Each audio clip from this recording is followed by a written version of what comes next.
Mi nombre es Catherine Lecuyer, soy investigadora, divulgadora y autora de varios libros como Educar en el asombro y Educar en la realidad. Hola, soy Catherine. Encantada. Yo soy Mariano. ¿Qué tal? Yo soy padre de un niño de pequeña edad y quería hacerte algunas preguntas.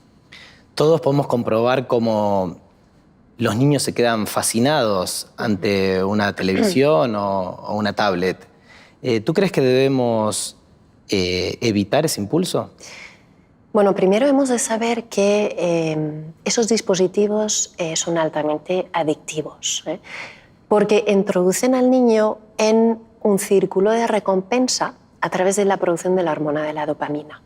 Lo que ocurre ante la pantalla en esas edades tempranas, en las que aún no se tienen todas esas cualidades desarrolladas como la templanza, la fortaleza, es fascinación, no es atención sostenida.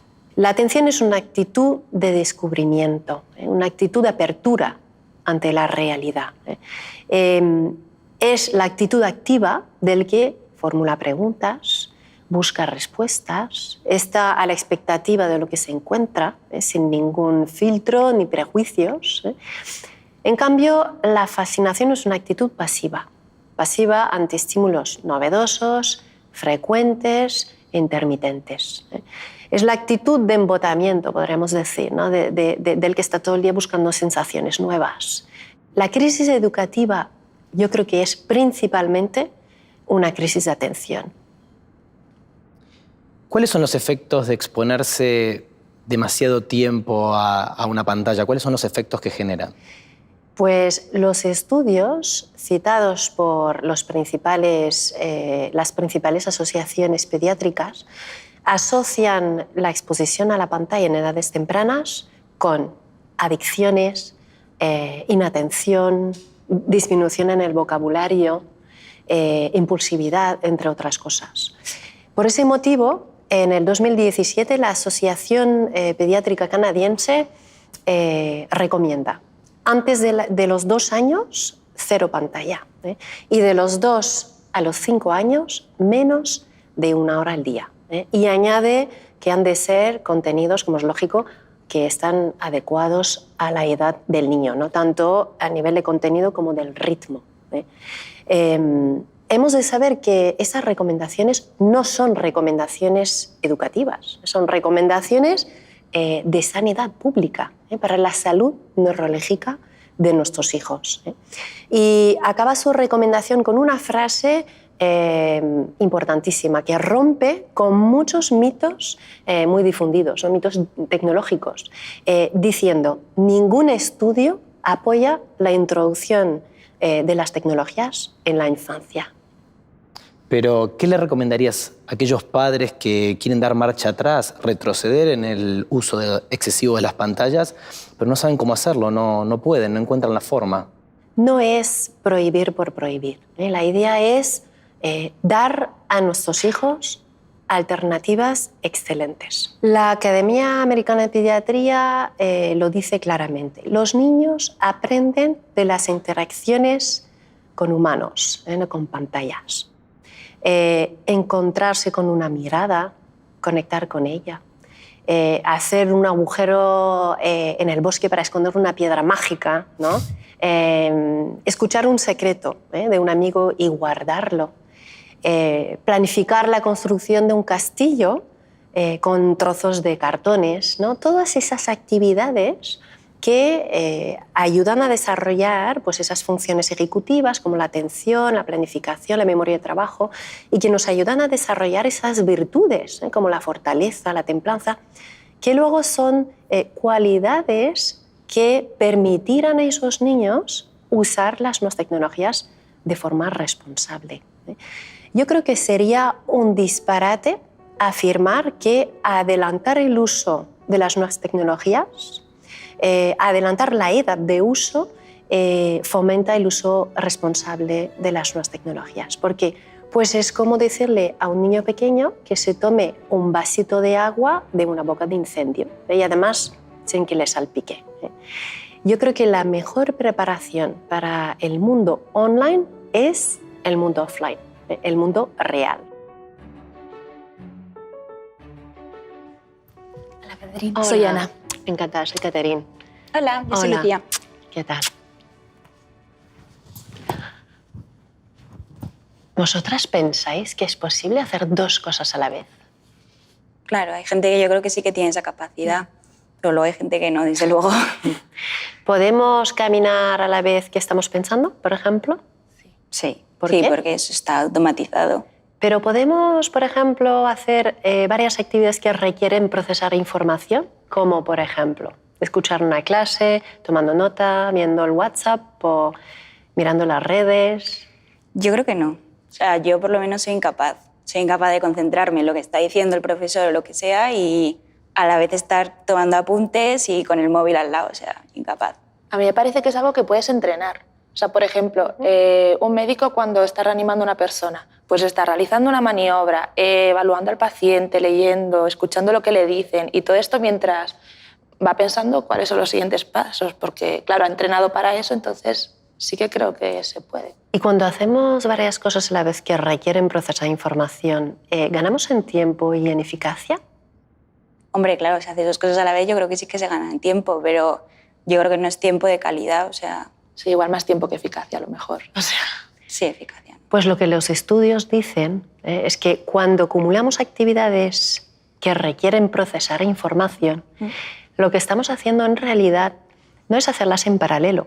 Estamos oscilando, estamos pasando de una actividad a la otra. Por ejemplo, si tenemos A, B, C, pues enfocamos a, desenfocamos de A, enfocamos a C, desenfocamos de C. Y cuando estamos atendiendo A, tenemos B y C en la memoria de trabajo. Y claro, ante la avalancha de información uno necesita un criterio de relevancia, ¿no? Para poder decidir, pues esto es relevante, lo atiendo, y esto no lo es, no lo atiendo, ¿no?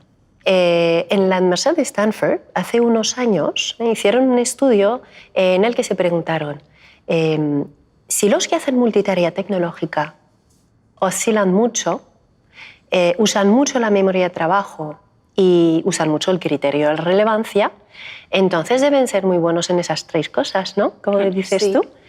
Entonces, ¿en qué de estos tres parámetros pensáis que los que hacen multitarea tecnológica daban mejores resultados? ¿Oscilación, memoria de trabajo o criterio de relevancia? yo igual diría criterios de relevancia. O sea, porque al final son capaces de ver qué es importante, lo que no, y quedarse solo con lo más relevante. No sé.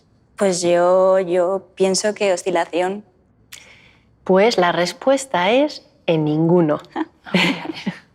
Porque cuando estamos haciendo muchas cosas a la vez, la oscilación lleva a pérdida de eficacia, el colapso de la memoria de trabajo lleva a más errores, a más superficialidad. ¿Y sabéis lo más impactante de ese estudio?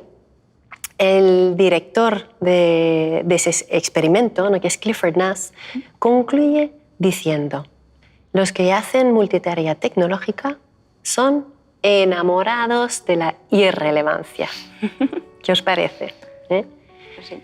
Acordaos esto, las tabletas, los móviles, pues es un gran consumidor de nuestra atención, ¿no? Claro. Sí.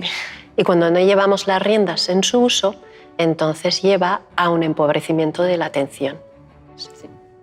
Pues muchísimas gracias. Gracias. Hola, Catherine. Hola, encantada. Soy Berta. Soy Catherine. Encantada, un placer. Igualmente.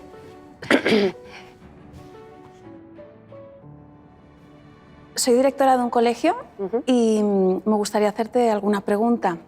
¿Crees que hay una crisis de autoridad hoy en día? La autoridad se está perdiendo, creo, por el concepto erróneo que se ha tenido de ella durante mucho tiempo, ¿no? Es verdad, porque lo digo yo, no es un argumento válido, porque la autoridad educativa no es fuente de conocimiento de por sí. 2 más 2 son 4, pero no porque lo diga yo, son 4 porque es verdad. El educador transmite conocimiento, pero no genera verdades. Para tener autoridad verdadera, creo que un educador ha de saber soltar, ha de saber, pues, perdonar, ha de saber también pedir perdón. Los alumnos, los hijos, han de ver que sus maestros, sus padres, no actúan motivados por el deseo de llevarse siempre la razón. ¿Por qué? Porque de hecho nos podemos equivocar y seguir teniendo mucha autoridad. ¿Por qué? Porque el factor clave de la autoridad no está en la perfección, está en la confianza. De hecho, no existen educadores perfectos, tan solo existen aquellos que, escudándose detrás de la autoridad, pues fingen serlo.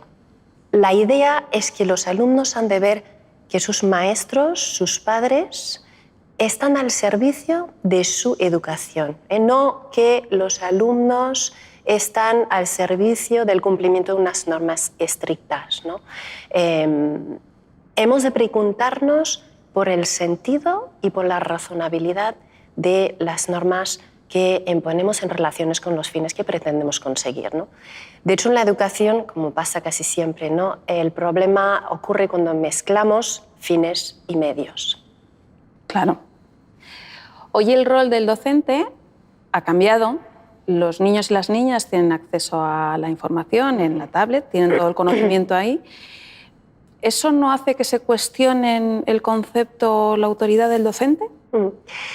Tendemos, desde hace unos años, a dar más importancia a las metodologías y a los dispositivos que a los contenidos y a los maestros. ¿Es acertado eso? La respuesta se encuentra en un estudio realizado por McKinsey en el año 2011, en el que se analiza 20 sistemas educativos en todo el mundo. Es interesante porque el estudio explica cómo sistemas educativos con gastos similares pueden llegar a tener resultados distintos. Y entonces el estudio concluye diciendo: la calidad de un sistema educativo nunca estará por encima de la calidad de sus docentes. Porque el maestro es la clave en el éxito de un sistema educativo. Porque el maestro es aquel que conoce y ama su materia. Es aquel que la transmite con pasión, con afecto, con sensibilidad, con intuición, cualidades que nunca tendrán los dispositivos tecnológicos. ¿Qué opinas de las nuevas pedagogías innovadoras? Flipped Classroom, trabajo con las tablets en el aula, trabajo cooperativo, la eliminación de las asignaturas.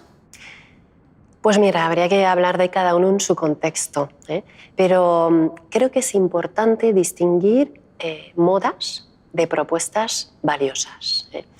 Es importante que nuestros hijos tengan una educación basada en las evidencias, no en las modas y tampoco en las ocurrencias, ¿no? La educación, hemos de acordarnos, ¿no?, que no es verdadera porque es innovadora, sino que es innovadora porque es verdadera. ¿Hay alguna forma de casar la educación clásica con las nuevas pedagogías? Agustín de Hipona decía hace muchos años: una vez los maestros han explicado las disciplinas, entonces los alumnos juzgan en sí mismos si han dicho cosas que son verdaderas. Y acaba diciendo: entonces es cuando aprenden. Entonces vemos que esto de que el alumno es protagonista de su educación, pues no es un invento de las nuevas pedagogías. Sin embargo, ellas nos lo recuerdan y nos ayudan a alejarnos del conductismo, del mecanicismo que ha caracterizado una corriente de la educación tradicional durante mucho tiempo, que nos ha hecho ver al niño como un ser pasivo, un ser programable al que vamos echando pues, conocimiento. Pero ojo, porque esto de que los alumnos son protagonistas de su educación no quiere decir que el alumno se invente la realidad. Quiere decir que el alumno descubre la realidad, pero con la ayuda del maestro. Lo hace suyo. La realidad no se construye, se descubre. Entonces, esa interpretación, podríamos decir, no ontológica del constructivismo, sí sería un punto de encuentro entre la educación clásica y la educación, las nuevas pedagogías. Y creo que esto se ve muy bien reflejado en los escritos de María Montessori, que reconcilia muy bien la educación clásica con las nuevas pedagogías, cuando ella dice: nuestros hijos no hacen todo lo que quieren, sino que quieren hacer todo lo que hacen. Bueno, pues muchísimas gracias. Gracias a ti, Berta. Ha Hasta sido un luego. placer, Catherine.